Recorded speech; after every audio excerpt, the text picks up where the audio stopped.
If you open a standard retail trading chart, it looks something like this: an overwhelming mess of intersecting lines, indicator waves, and flashing data points. Institutional traders do not trade this way. They strip away the noise and focus purely on raw supply and demand.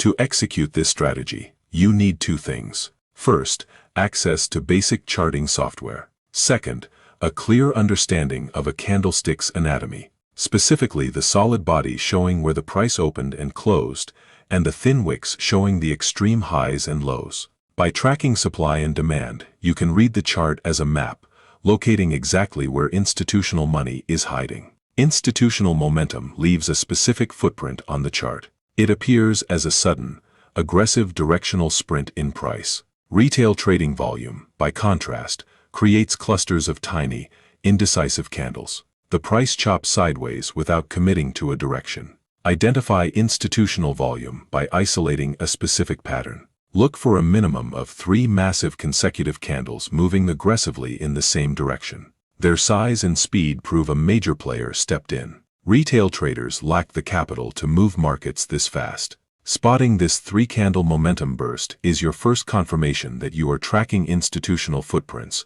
rather than retail noise. Once you find that momentum, you need to locate its origin. We are looking for the quiet point, right before the institutional volume exploded. Locate the indecision candle, the small opposite-colored candle, right before the burst. To map the demand zone, snap a rectangle's top and bottom lines to that candle's highest and lowest wicks. Now, project this exact rectangular zone horizontally to the right. A common mistake is drawing this box only around the solid body of the candle, ignoring the wicks entirely. If you skip the wicks, you are ignoring active price levels and will likely miss your entry point. This horizontally projected box acts as a tripwire. It marks the price range where institutional buy orders are often still sitting unfilled, waiting for the price to return. Now comes the patience phase. As the current price continues to move away from your newly drawn zone, you do nothing. You wait. We wait for the first tap.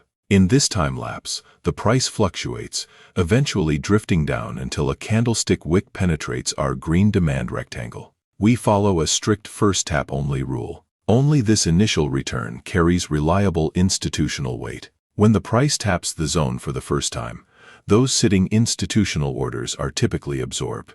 If the price returns for a second or third tap, there is often no capital left to bounce the price back up. Adhering to the first tap rule acts as a filter, preventing you from risking capital on depleted zones where the institutional orders have already been filled. Simply touching the demand zone isn't enough to enter the trade. You must wait for an active confirmation signal that institutional buying has resumed. Inside the zone, a small red candle is engulfed by a massive green candle. Set your entry line at this green candle's closing price. Anchor your stop loss just beneath the rectangle's bottom boundary. Finally, place your take profit line at the next opposing supply zone. This rigid 3-point framework replaces subjective guessing with a set of repeatable objective triggers.